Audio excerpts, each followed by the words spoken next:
এই মূল না হলে অনেক ক্ষেত্রে বা বাংলাদেশে কেন তারা এই প্রয়োগ করতে পারে না মেন সমস্যা হলো তারা পার্টনারও কম করে চাকরিও কম করে তাদের যে চিন্তা করার বিষয়টা রয়েছে সেটা তাদের করা হয় তো আমরা আসলে কোনো কাজ করলে যেগুলো পরীক্ষা দিয়ে এখানে আমরা এই চিন্তার বিষয়টা দূর করে আমরা প্রত্যেকটা পাঠ শেষে আমাদের অনুশীলনে আছে যে অনুশীলনের ভিতরে আমরা এই পড়াগুলো আমরা প্রত্যেক পাঠের ক্ষেত্রে করে থাকি কিন্তু আমরা অনুশীলনের ভিতর প্রয়োগ করে থাকি যেটা হলো আমরা দেখা যাচ্ছে পড়াশোনার সাথে যোগ করার ক্ষেত্রে আজকে আপনাদের জন্য ক্লাসে তৃতীয় পাঠ আমাদের আরো প্রত্যেকটা ক্লাস আর এই কোর্সটা আপনাদের সম্পূর্ণ ফ্রি থাকবে কথা না বাড়িয়ে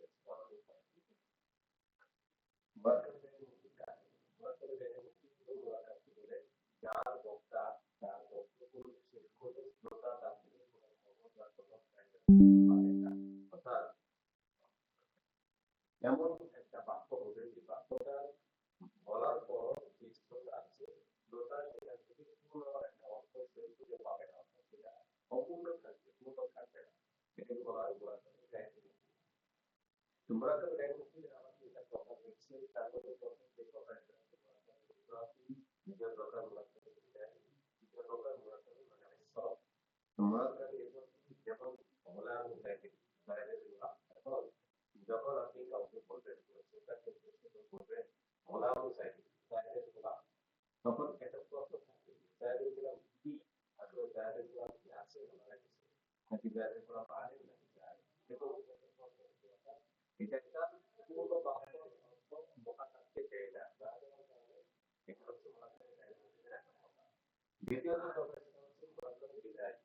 যেমন আহাদ আশার মোরাক্কাব বিনাই আহাদ আশার আহাদ আশার মানে হচ্ছে 11 এখন 11 কি একটা প্রশ্ন কিন্তু থেকে থাকে অর্থাৎ 11 নাকি 11 কলম নাকি 11 মহিলা এই প্রশ্নটা থাকার কারণে এই বাক্যের মাধ্যমে কিন্তু পূর্ণ একটা অর্থ শ্রোতা পাচ্ছে না এই পূর্ণ অর্থ না পাওয়ার কারণে এটা হচ্ছে মোরাক্কাব ডাইরেক্টরিটা তৃতীয় প্রকার 3 নম্বর সর্বশেষ এই প্রকার সেটা হচ্ছে মোরাক্কাব ডাইরেক্ট যেমন বালাবাক্কা বালাবাক্কা এটা হচ্ছে মোরাক্কাব ডাইরেক্ট অর্থাৎ যেটা এমন মোরাক্কাব এবং সেটা গাইড করছে এটা একটা পুরো অর্থ বোঝায় না এটা পুরো অর্থ না বোঝার কারণে এটা হচ্ছে মোরাক্কাব গাইড করছে একটা প্রকার বালাবাক্কা এটা হচ্ছে দুইটা শব্দের সংমিশ্রণে একটা শব্দ হয়েছে বাল একটা মূর্তিমান বাক্য একটা বাক্স আছে তো এই বাল এবং বাক্য এই দুইটা যখন এক হয়েছে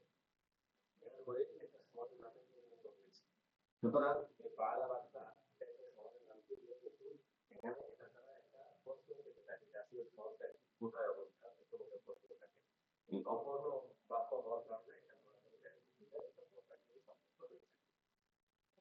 এখন আসল মোরাক্কাবের বিভাগটি কাকে বলে এটা আমরা দেখার চেষ্টা করি মোরাক্কাবের বিভাগটি সংগীত পরীক্ষা আমরা দিয়েছি এবং বিস্তারিত দেখার চেষ্টা করি মোরাক্কাবের বিভাগটি বলা হয় সমগ্র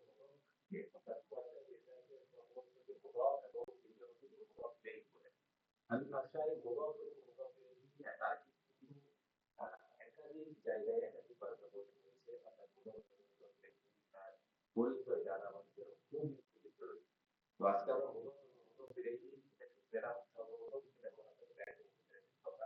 দ্বিতীয় আমরা যেটা জানতে পারলাম যে প্রথম এখন এদের একটা সর্বজনীন যে কায়দা সেটা এখানে দেওয়া আছে হয় যেমন ওরা চাইলেন এখানে প্রথম অংশ যেটা সেটা হচ্ছে ওরা এই শব্দটা মূলক এবং চায়ের যে শব্দটা আছে এটা হচ্ছে মূলক আর আমরা একটু বললাম যে মূলক আমরা যে দিয়েছি এখানে গোলাপ শব্দটি মূলক এবং ব্যাখ্যা আকারে বলা হয়েছে এরপর আসে বিধাবাস মূলক এবং মূলকের কাকে বলে যায় একটি ইসিমকে অন্য ইসিমের সাথে সম্পর্ক করাকে ইজাফা করে যে ইসিমকে ইজাফা করা হয় তাকে মুদাফ ইলাইহি বলে যার সাথে সম্পর্ক করা হয় তাকে মুদাফ ইলাইহি বলে অর্থাৎ আপনি যখন একটি ইসিমকে আরেকটি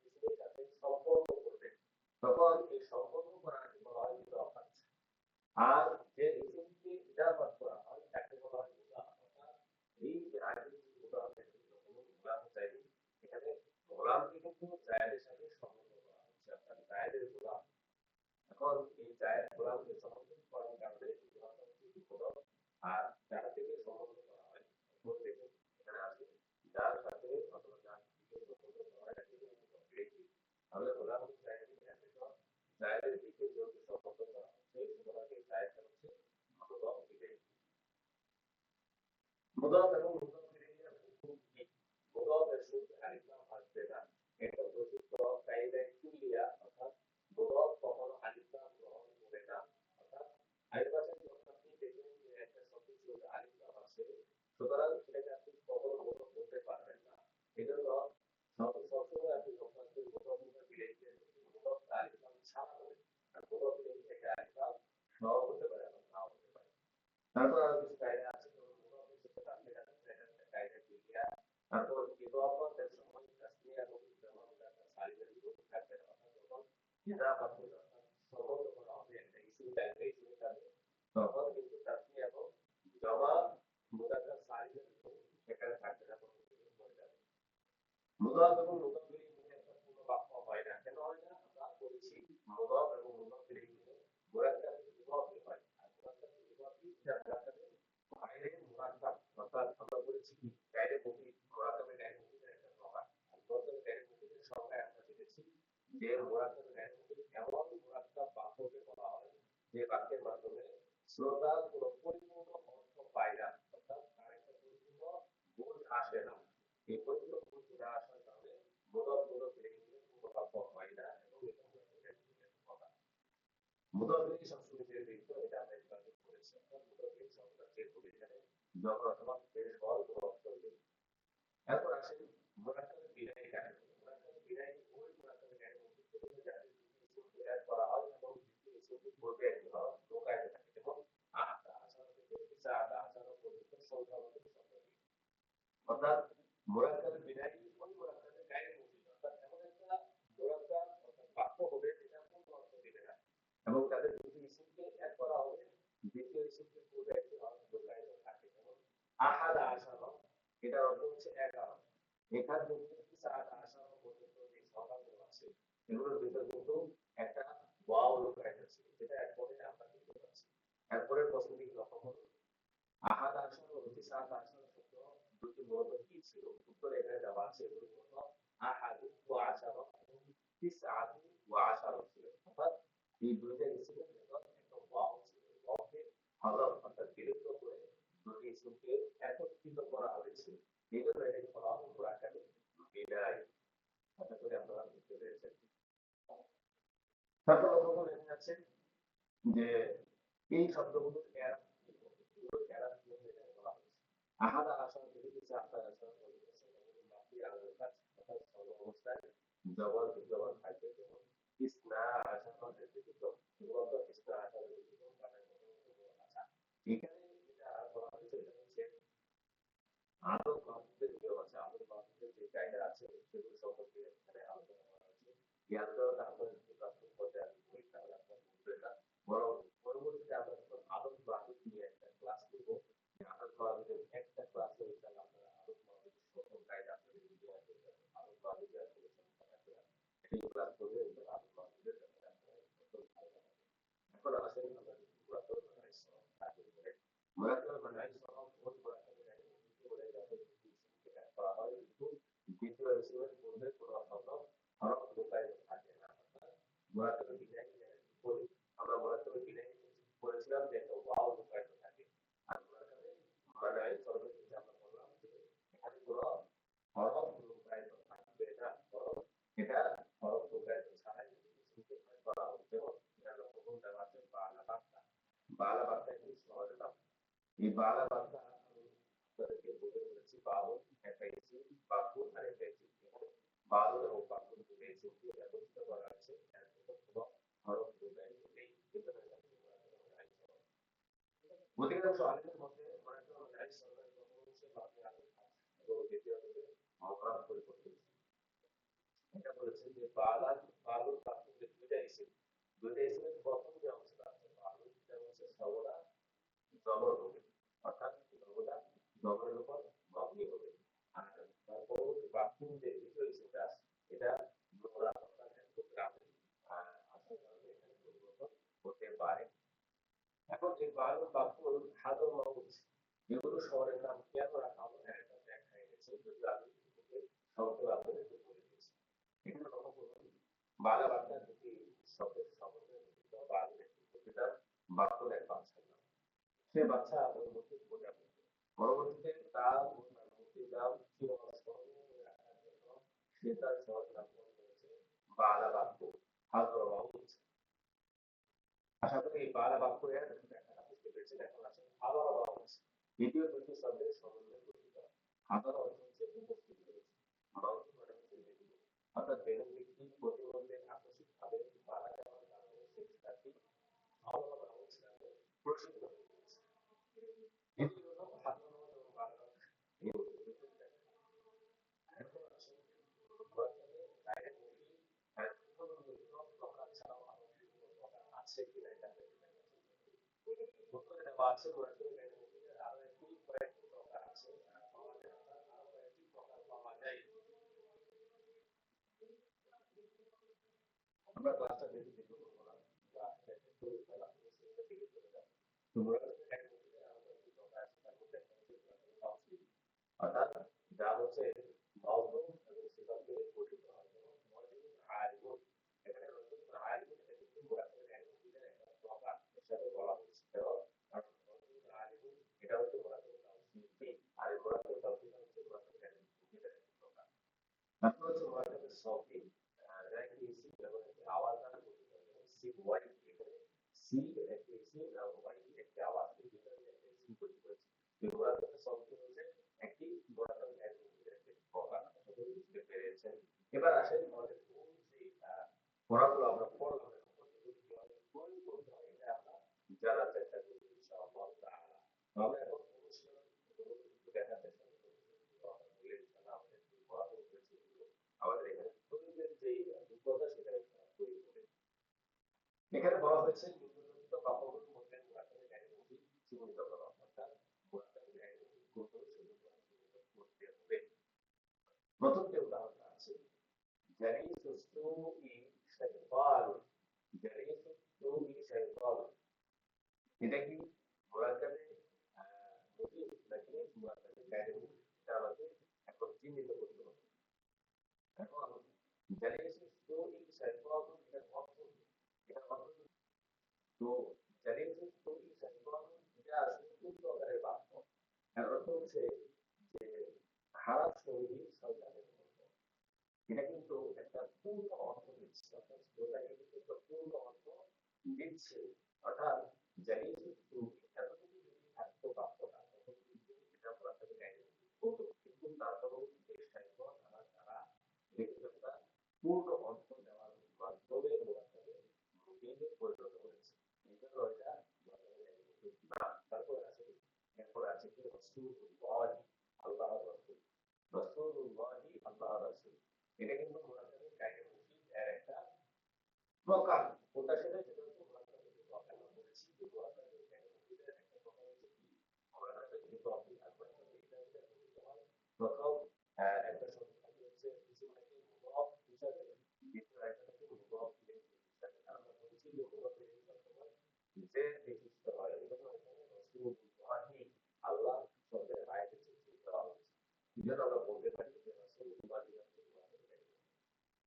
তারপর রব্বুনা, এটা কি মুরাক্কাবে মুফিদ নাকি মুরাক্কাবে গায়রে মুফিদ?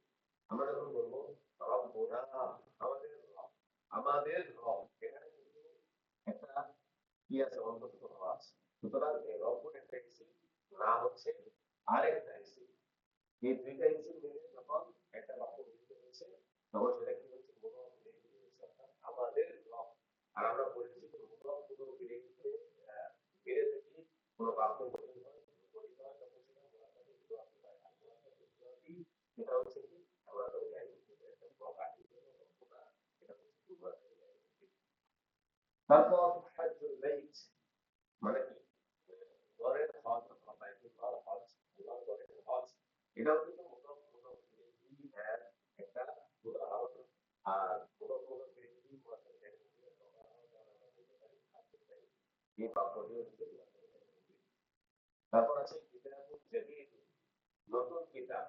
এটা কি হবে? এটাও মুরাদকে কেন আমরা এই জায়গাতে আমরা বলেছি যে মুরাদকে আরো বলা হয় মৌসুম এবং সিফাত দিয়ে বাক্য গঠিত হয়। এখানে কিতাবুন জাদিদুন এই বাক্যটা প্রথম কিতাব শব্দটা কিন্তু মৌসুম, তার পরবর্তীতে জাদিদুন এই কথাটা কি তার সিফাত। এজন্য কিতাবুন জাদিদুন এই বাক্যটা হচ্ছে মুরাদ তাওসীফি এবং মুরাদ তাওসীফি হওয়ার কারণে এটা মুরাদ হয়েছে।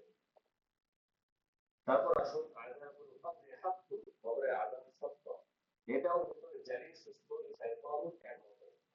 আযাবুল কবরি এটা কিন্তু কবর কিন্তু হাক্কুন খবর আলাদা, খবরটা হয়ে গেছে মুবতাদা এবং খবর, আর মুবতাদা খবর মিলে যে বাক্যটা হয়ে থাকে সেই বাক্যটা মুফিদ হয়, অর্থাৎ এটা তার পূর্ণ অর্থ প্রকাশে পেয়ে থাকে, যেটা আমরা ক্লাসে আলোচনা করেছিলাম। তারপর আসুন একটা উদাহরণ দিলাম, ইন্নি সাবানিয়াতা আশারা দিরহামান, আমার নিকট রয়েছে সাবানিয়াতা আশারা দিরহামান, 18টি দিরহাম, অর্থাৎ আমার কাছে আছে কতটি দিরহাম? 18টি দিরহাম। এটা কি মুরাদের মুফিদ না গায়রে মুফিদ?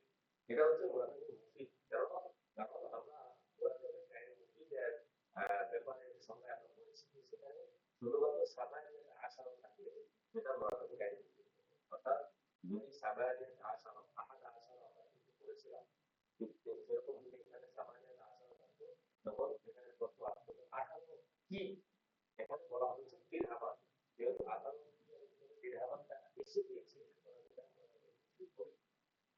তারপর আছে কি করাআ গুলাম রাজুল, করাআ পড়েছে গুলাম রাজুল ব্যক্তির গোলাম, কি জিনিসটা লক্ষ্য কিন্তু করাআ পড়েছে গোলাম রাজুলি ব্যক্তির গোলামকে, এটা আসলে গোলামকে গাইড, কেননা করাআ গোলাম রাজুলি যখন বলবেন তখন কিন্তু একটা তথ্য থাকে যে আসলে কি করেছে এই ব্যক্তির লোকের গোলামটি কি করেছে, এই তথ্যটা থাকার জন্য এটা হচ্ছে কি গোলামের গাইড। তারপর লক্ষ্য করুন ইসলাম আবাদুল বাদালু ফাদিলুন, ইসলাম আবাদুল বাদালু ফাদিলুন, এটা কি? এটা হচ্ছে গায়ের মুফিদ হবে না,